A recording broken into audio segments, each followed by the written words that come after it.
Police भरतीचं ground सगळीकडे सुरू झालंय. पहाटे 4 वाजल्यापासून पोरं लाईनीमध्ये आहेत ती. त्यांना आंघोळ नाही, नाश्ता नाही, जेवणाची गरज नाही त्यांना. पण एनर्जी युक्त काहीतरी ह्या सरकारने पुरवायला पाहिजे ना. एवढा मोठा चार्ज घेतलाय त्यांनी फॉर्म भरायला आणि हलकट बरोबर 4 वाजता, 3 वाजता, 2 वाजता भर उन्हात पळवते ती.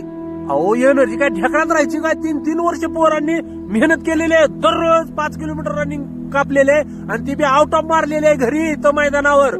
अहो तिथं एनर्जी नसल्यामुळं आणि भर उन्हात त्यांनी स्वतःच काय दाखवावं तिथं हो. ग्राउंड करताना या उन्हामुळं एका मुलाला हार्ट अटॅक आला. होमगार्डला सोलापूरमध्ये ड्युटीवर असताना हार्ट अटॅक आला उन्हामुळे.